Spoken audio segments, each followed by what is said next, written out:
ఉంటాడు.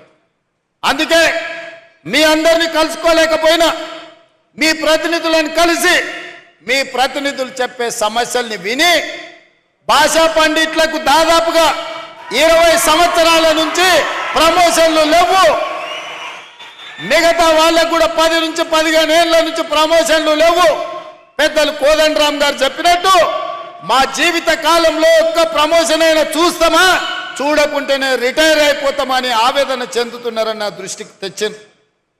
బదిలీల విషయం మీకు తెలుసు. టీచర్లను ముట్టుకోవాలంటే ఎవరైనా భయపడతారు. తేనెటీగల గురించి మీకు తెలుసు కదా.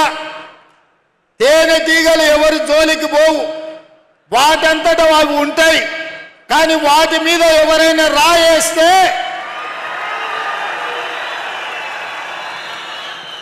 ఏం జరుగుద్దో మీకు అందరికీ తెలుసు. అట్లనే టీచర్లు కూడా వాళ్ళ పాటికి వాళ్ళు జాగ్రత్తగా ఉంటారు. వాళ్ళని ఎవరైనా గులకరాయితో కొడితే వాళ్ళందరూ తేనెటీగలుగా మూకుమ్మడిగా ఏకదాటిన ఎవరి పనైనా చేస్తారని నేను సంపూర్ణంగా నమ్ముతా.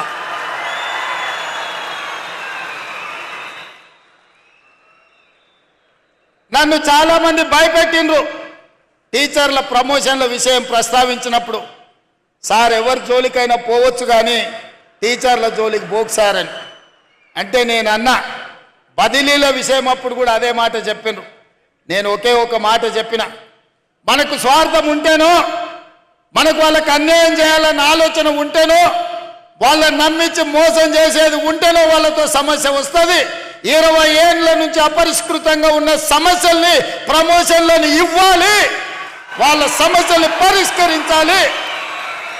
ఏవైనా సమస్యల పరిష్కారంలో చిన్న చిన్న కొత్త సమస్యలు వస్తే ఈ ప్రభుత్వం సావధానంగా వింటుంది.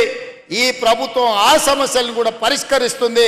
నా చిత్తశుద్ధిలో, నా ప్రయత్నంలో లోపం లేనప్పుడు తప్పకుండా టీచర్లు అర్థం చేసుకుంటారు, ఆ టీచర్లు సహకరిస్తారని చెప్పిన. మా అధికారులను అందరినీ, బుర్రా వెంకటేశ్వరం గారిని, దేవసేన గారిని, మిగతా అధికారులందరినీ పిలిచి చెప్పిన, మీరు అందుబాటులో ఉండండి, ఎవరు వచ్చినా మాట్లాడండి, మనం ఏ మంచి లక్ష్యం కోసమో వాళ్ళ కోసమే చేస్తున్న ప్రయత్నాన్ని వాళ్ళకి వివరించండి అని చెప్పిన. ఆ ప్రయత్నం విజయవంతమైంది. ఇవాళ దాదాపుగా 24,000 మంది టీచర్లకు, అదేవిధంగా గురుకులాలతో మొదలు పెడితే 30,000 మంది టీచర్లకు పైగా ఈరోజు ప్రమోషన్లు ఇచ్చినాం. 35,000 మందికి పైగా బదిలీలు చేసినాం. అందుకే ధైర్యంగా ఈరోజు వేలాది మంది టీచర్ల మధ్యలో ఈ రాష్ట్ర ముఖ్యమంత్రిగా ఎల్పీ స్టేడియంలో మీ కుటుంబ సభ్యుడిగా మీ దగ్గరకు వచ్చి నిలబడి